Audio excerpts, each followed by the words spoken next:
Boa noite, meu nome é Leonardo Mariozzi, eu sou docente do curso de Direito da FAIT, Faculdade de Ciências Sociais e Agrárias de Itapeva.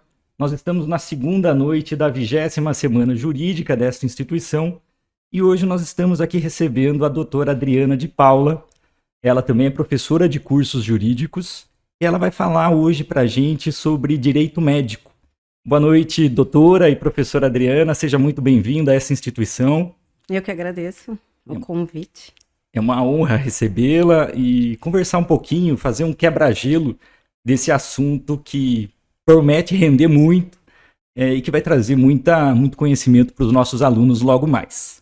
Professora, queria que a senhora falasse um pouco sobre a sua carreira, sobre a sua trajetória no direito. Doutor Leonardo, primeiro eu queria agradecer o convite da faculdade. Doutora Marília, que entrou em contato comigo, fiquei muito honrada de estar aqui na Semana Jurídica.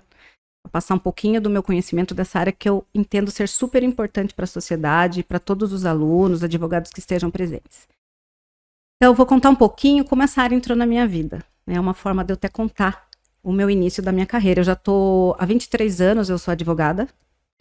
E eu iniciei primeiramente no direito público como procuradora do município de Itapetininga, eu sou de Itapetininga. E fiquei lá por 6 anos como procuradora do município, me especializei em direito público, uma área que eu gosto muito, porém acabei engravidando de trigêmeos. E uma gravidez trigemelar, com prematuridade, nasceram muito pequenos, tive que me afastar, não consegui voltar para a prefeitura, fiquei 5 anos cuidando dos meus filhos, e 2 deles são crianças com deficiência. E eu precisei muito da ajuda jurídica na área de direito médico. Eu tenho plano de saúde, no entanto, toda vez que meus filhos precisavam e demandavam de algo diferente, eu tinha que contratar um advogado, porque eu não era dessa área, para conseguir fazer valer o direito deles, que era uma internação domiciliar, ou alguma cirurgia de urgência, ou algo que não estava no rol de procedimentos de plano de saúde, que depois na aula eu vou explicar um pouquinho, né? E depois que passou essa fase dos cuidados maternos, eu falei, é isso que eu quero fazer. Porque eu encontrava muitas mães nos hospitais. Eu fui mãe de UTI por muito tempo, morei muito tempo num hospital. Eu via as mães perdidas ali, que os planos não autorizavam, ou o SUS não tinha como dar cobertura. Eu falei, nossa, a hora que eu conseguir retomar minha carreira, é isso que eu quero fazer. Aí eu fiz uma especialização de 2 anos, né, uma pós-graduação na ESA, na Escola Superior de Advocacia, e já faz uns 7 anos que eu venho exercendo essa área. Mais ou menos 80% da minha demanda no escritório é direito médico e da saúde. Legal esse relato. O direito te pegou por 3 corações, né? E interessante como a doutora pôde ajudar, né? Tanta gente que passa por esse momento que realmente é angustiante e muitas vezes falta ali suporte jurídico, né? Uma orientação de um profissional que seja de fato especializado naquela matéria. Sobre essa questão da especialização, quanto a doutora considera importante para o aluno que vai nos ouvir logo mais nichar ou se especializar numa área diante de uma profissão cada vez mais tão concorrida, com tantos profissionais? Então, eu sinto assim que os jovens advogados, muitas vezes, eles saem da faculdade já querendo fazer uma pós-graduação, né? Porque ali, ser o clínico geral, como a gente brinca, às vezes, por um tempo, eu acho válido para você sentir aquilo que você quer fazer. Mas, por exemplo, todo escritório hoje vai ter demandas na área da saúde. É impossível não entrar num escritório de advocacia, um medicamento de alto custo, uma cirurgia de urgência, uma carência de plano de saúde que ali deu um problema. Hoje ainda assim, a gente vê todo mundo, direito à saúde, ou no SUS ou na saúde suplementar, que são os planos, algum escritório vai sempre atender. Só que se ele não é especializado na área de direito médico, ele consegue só iniciar o processo e ele vai encontrando muitas barreiras hoje. Hoje o direito médico, sem ser especialista, você acaba não conseguindo dar toda a assessoria jurídica. Porque, como eu vou falar lá no curso, hoje a gente tem Agência Nacional de Saúde, NATJUS, que é um órgão do CNJ, Conselho Nacional de Justiça. O Poder Judiciário ele se especializou para poder trabalhar, os juízes se especializam para demandas judiciais na área da saúde. A judicialização da saúde aumentou 400% nos últimos anos. Então, assim, o advogado, claro, os minicursos ajudam muito, mas a especialização, super importante. Não só nessa área, mas eu faria uma pesquisa, eu puxo sardinha pro meu lado, né? Tá entre os 5, a Forbes publicou no Instagram que direito médico é uma das 5 áreas mais promissoras no direito. Até tem nos meus slides hoje, eu coloco, tem direito, o direito que foi explorado ontem, maravilhoso, também está entre as 5. Nós temos hoje, eu acho que o aluno, quando ele sai da faculdade, mesmo que ele escolha concurso público, ele vai ter que se aprofundar em alguma matéria. Ele vai ter que estudar mais. O concurso não é imediato, às vezes ele precisa advogar um pouquinho, então ele tem que sentir. Só que a área médica, doutor Leonardo, é assim, ela tem que mexer com você. Olha, eu tenho 2 sobrinhos que fizeram direito e foram fazer estágio comigo. Ai, tia do céu, mas é só doença, é só gente desesperada. Realmente, é um público diferenciado que vai te procurar. Ele tá com problema de saúde, ele quer um medicamento muito caro, ele tá numa fila. Então, você tem que estar preparado para esse nicho. Não é, eu digo que não é para qualquer advogado, você tem que sentir no coração. É uma área que eu falo que eu fui muito em velório já. Eu trabalho muito com oncologia, cardiopatas, doenças raras, síndromes, autismo. Hoje eu dou assessoria para mais de 100 de mães autistas de Tapetininga. A demanda é muito grande. Então, eu quero tocar o coração dos alunos hoje, com a minha área. Com certeza vai. É impressionante esse âmbito de atuação e é uma área que tem muitas especificidades jurídicas, né? Uma técnica jurídica muito requintada, muito aprimorada. Tem alguma dica? Essa palestra ela vai tratar de alguma questão um pouco mais prática, por exemplo, acionar no momento de pedir um remédio de alto custo, se vale a pena acionar a União, se vale a pena acionar o Estado, se é o município. A doutora tem alguma dica em relação a essas especificidades? Conta um pouquinho dessa experiência prática assim, pra gente. Eu vou falar hoje um pouquinho, mas eu não consigo me aprofundar muito, porque, como o doutor falou, é uma área muito específica onde o advogado ele tem que ampliar o seu conhecimento na parte administrativa. Uhum. Hoje o judiciário não está aceitando com bons olhos a demanda judicial direto. Então você tem que aprender a parte administrativa, que é como auxiliar o seu cliente a ir até uma secretaria municipal de saúde ou até a fazenda estadual para pedir o medicamento de alto custo. Você precisa da negativa para estar judicializando da melhor forma. E às vezes é muito urgente. E aí você fica em filas, tem todo umas pegadinhas que eu faço o curso, vou dar um curso na ASP daqui 2 semanas, que é só sobre judicialização de medicamentos. Hoje, o que eu pensei para os alunos? Mostrar todo o âmbito de direito médico, aonde ele pode atuar. Ele pode trabalhar para o médico, ele pode trabalhar para o paciente, hospital, veterinário, odontologia, tudo é um nicho dentro do direito médico expandido para algumas áreas da saúde. Então ele tem aí uma demanda enorme para escolher, mas todas elas têm partes específicas. Então, eu falo que eu tenho que entrar quase que todo dia na Agência Nacional de Saúde para ver se não saiu resolução nova. Exatamente. E diz pra gente, hoje, qual que é o assunto mais em voga no direito médico? Olha, ações contra planos de saúde, medicamentos, planos de saúde SUS, medicamentos de alto custo. Nós estamos vindo de uma descoberta muito grande de síndromes raras, doenças que a gente não conhecia, medicamentos que antes não eram incorporados. Então, existia um avanço da medicina. Porém, os planos de saúde, eles acabam, e o SUS não conseguem dar tudo que a gente precisa na hora do problema de saúde. Então, a demanda maior já é medicamento. Nós estamos com uma questão grande agora de reajustes, né? Saiu o reajuste de plano de saúde, eu tive muita procura. Pessoas que falam, doutora, eu vou ter que sair do plano de saúde, não consigo pagar. E o reajuste está correto.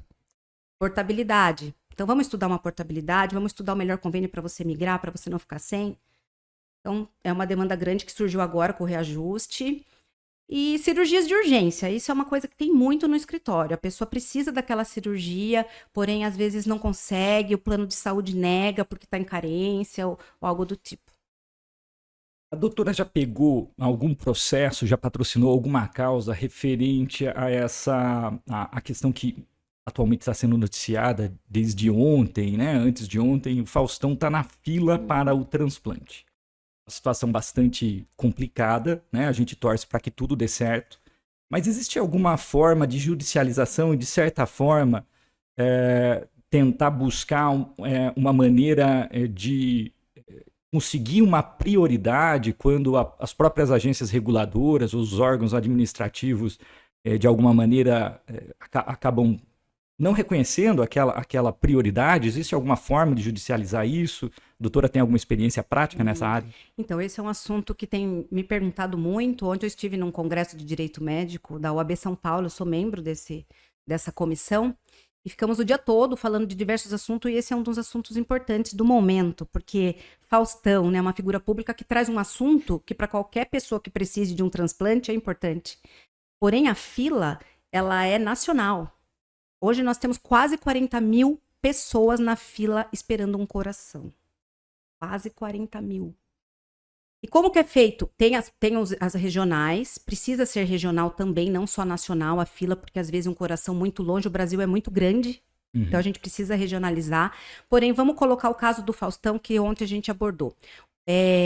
Vai ser avaliado como que ele vai entrar nessa fila. Essa fila não tem como furar, mas ele vai ter uma nota. Então, vai ser visto como que ele está sendo medicado, quanto de medicamento para o coração está bombeando, que lugar da fila ele vai estar, qual é a sobrevida dele sem o transplante. Dentro desses quase 40 mil, aonde ele vai entrar? Ele não vai poder passar na frente de pessoas que tenham quadros parecidos. Ele vai ter. Perguntaram da faixa etária. Não é só a faixa etária, são muitas coisas envolvidas que a legislação prevê. Mas o mais importante, eu acho, da gente falar hoje é por que a sociedade não debate esse assunto. Precisa vir uma pessoa conhecida para a gente pensar. Viu? As pessoas morrem e não conseguem doar seus órgãos no Brasil. A burocracia é enorme. Por quê? Não é um assunto comum na nossa sociedade. Você está bem de saúde, por que você vai falar de doação de órgãos, de morte? Só que quando ela chega para um amigo, para um parente, aí ela se torna o assunto. Não, nós temos que debater isso agora. Pensar, você quer ser doador? Você já tem que se providenciar. Quero ser doador. Eu tenho um caso recente na minha cidade de uma pessoa que faleceu, a família não conseguiu doar os órgãos. A burocracia foi muito grande, porque ela não tinha deixado por escrito, não tinha dito, a família não sabia se ela queria, daí fica aquela situação. Então é muita gente na fila e pouca gente doando. E os outros órgãos também. O do Faustão, eu acredito que ele entrou na fila com a cardiopatia grave que ele está, porém, se ele judicializar para furar a fila, não consegue. Eu tive um caso de transplante de fígado. Porém, ele estava na fila mais ou menos em quinto. Eu tive que juntar para o judiciário, provando ele na fila nacional. Só que o plano de saúde recusou pagar o procedimento. Eu ganhei a liminar para ele fazer o transplante quando ele chegasse em primeiro. Deixei tudo arrumado. A liminar era uma liminar que ela não tinha eficácia imediata. Ela tinha de acordo com a fila. Eu ia pondo a fila lá no processo. Quando ele chegou, ele tinha uma liminar, o plano teve que custear tudo. Ele não queria ir para a rede SUS. Então, foi o único caso, mas era uma questão de fazer com que o plano pagasse o procedimento em si. Interessante isso, porque quando uma figura pública, né, de alta expressão, como é o Faustão, ele passa por um problema que, né, na maioria das vezes, é um anônimo que passa, isso, de fato, joga a luz a um problema, e a tendência do nosso legislativo é, a partir dessa publicidade, tomar as medidas que ele já deveria ter tomado automaticamente, né? A gente está vendo agora aí umas discussões de direito de família depois de um caso também de expressão na mídia, né, da Larissa Manoela. Agora estão tentando até, falando inclusive sobre uma possível criminalização, né, de uma má gestão do patrimônio dos filhos pelos pais. A doutora entende que, de alguma maneira, existe algum espaço para uma mudança legislativa, ou se trata mais de uma questão mais burocrática, administrativa? Isso que... Nós temos uma legislação muito positiva, nós temos um sistema único de saúde muito bom. O que acontece é que a sociedade culturalmente está não querendo tratar de certos assuntos. Eu trabalho muito com paliativos terminais, e a maior demanda que eu tenho, às vezes, no hospital é cada parente querendo ou não desligar algo sobre vida. Se você não discute isso antes do problema chegar, ele torna um problema muito grande na hora das decisões. Então, eu acho que a sociedade tem que agora, vendo esses problemas da mídia, quando é alguém famoso, debater como quer que seja a sua vida quando ela chega na finitude. Não tem por que não falar sobre isso, porque você vai deixar para o seu parente próximo, seu esposo ou seu pai tomar decisões tão difíceis naquele momento que ele está com dor de perder você? Não, vamos falar de uma forma... culturalmente, porque a legislação é ótima. É que a burocracia, ela precisa ser melhorada, não é a legislação, é a parte burocrática. Mas a sociedade, ela pode ter em documentos falando da doação de órgãos ou não quer doar. A família discutir, olha, se você for falecer um dia, eu vou poder doar os seus órgãos, caso você... Porque eu acho que a falta de conhecimento é muito grande ainda nessa área, né? Pois é. Na experiência da professora, da doutora, essa questão do transplante de órgãos é uma realidade no judiciário da nossa região ou aqui isso ainda é muito incipiente? Como que funciona isso aqui em termos de prática na região? A gente consegue judicializar isso aqui em qualquer comarca? Os juízes estão capacitados para tomar essas decisões? A judicialização no sentido de transplante, ela é muito diferente porque ela exige ali, é só uma questão de obedecer à fila, não tem muito o que fazer. Eu vi na mídia hoje uma postagem no Instagram dizendo, o Faustão vai conseguir furar a fila porque ele tem um patrimônio grande. Não se fura a fila. Não tem muito o que ele judicializar. O que tem para judicializar hoje, que os juízes têm se preparado com esse aumento, é nos outros assuntos que a gente vai abordar na aula hoje. Os juízes não são totalmente preparados, ninguém é. O judiciário não está preparado para todo tipo de demanda. Mas os setores, que eu vou falar hoje na palestra, eles auxiliam o judiciário. Normalmente, dependendo do valor do medicamento, hoje tem medicamentos de síndrome raras de milhões que eu faço judicialização. Aí vou entrar contra quem? Eu tenho plano, quem eu escolho? Aí tem umas regrinhas que eu vou passar de forma pincelada, porque é um curso para alunos e é uma aula rápida, mas é para deixar aquela pulguinha para a pessoa que gostar da área e buscar, né, um auxílio jurídico aí para demandar nessa área. E uma dúvida que me surge também é a questão assim desses remédios extremamente avançados, remédios que ainda estão em fase de testes, uma pílula mágica, né? Recentemente, questão de 2, 3 anos, surgiu aquela pílula do câncer, enfim. Uhum. Como que o judiciário aborda esse tema específico? Ele dá liminares? Como é que funciona isso para esses medicamentos que eles não são de uso, assim, digamos, mais tradicional? Eu vou falar sobre isso na palestra, mas vou dar uma antecipada. É super importante a gente entender quem vai pagar essa conta. Quem vai pagar essa conta? A conta ela não fecha, né, doutor? Então, esses remédios, quando eles não são incorporados, não passam aí nas pesquisas, hoje o judiciário de uns anos para cá, o ano passado a gente teve o julgamento de um recurso especial repetitivo, vários iguais, onde o excelentíssimo desembargador Salomão, ele colocou alguns critérios que eu acho importante. O judiciário precisa ter parâmetros. A saúde toca o juiz. Ele lê aquela inicial de dificuldade, de sobrevida, eu preciso disso, já tentei aquilo, ele fica tocado. Então, ele vai buscar, junto aos setores, Natijus, Conitec, que são órgãos que vão auxiliar o judiciário antes da liminar. Eu tenho algumas ressalvas, porque eu estudo muito isso, porém o judiciário hoje ele não vai dar só a liminar sem entender se esse medicamento tem tudo isso que o doutor falou, entendeu? Ele precisa dar uma avaliada antes, porque a conta não está fechando, tem planos de saúde pequenos, com menos de 20 mil vidas, que quebram se você judicializar um remédio de 1 milhão que não tem eficácia comprovada. Então a gente tem que ponderar. Eu acho que o judiciário hoje ele está no momento de ponderar e avaliar se aquilo realmente dá para dar numa liminar. Se ele indefere a liminar, por exemplo, a gente vai avançar um pouquinho, ele pode pedir para fazer uma perícia, ele pode oficiar alguns órgãos para entender melhor esse remédio, se que fase de incorporação no SUS ou no rol de procedimentos ele está. Então, essa área ela abrange muitos setores. Você tem que acabar estudando muitas coisas para montar uma inicial. Eu procuro mastigar bem para o juiz, para ele não ter que oficiar lugar nenhum. Eu já busco, olha, não, ele tem eficácia comprovada, ele está incorporado no SUS, porém não no rol de procedimentos, mas, sabe? Porque daí o judiciário entende que você já estudou a matéria e ele não precisa oficiar tudo aquilo porque você está numa urgência, você precisa da liminar, né? Bom, por enquanto eu agradeço esse papo que foi extremamente educativo, instrutivo, né? Eu sei que os nossos alunos devem estar ansiosos por essa palestra e sei que também que eles vão aprender demais, né? Com essa experiência, com esse conhecimento da doutora. Eu quero, né, mais uma vez reiterar, né, essas boas-vindas a essa casa, a essa instituição. Venha brilhantar essa 20ª Semana Jurídica do curso de Direito da FAIT. Quero agradecer, né, a professora Adriana de Paula e dizer que logo mais a gente vai estar lá no Salão Nobre para essa palestra. Espero todos lá. Uma boa noite a todos e até já.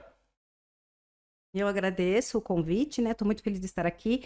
E eu sempre brinco que eu nunca consigo esgotar o assunto numa palestra, mas o que eu quero hoje é que todos sintam a importância dessa área e que eu possa passar um pouco do meu conhecimento. Muito obrigada.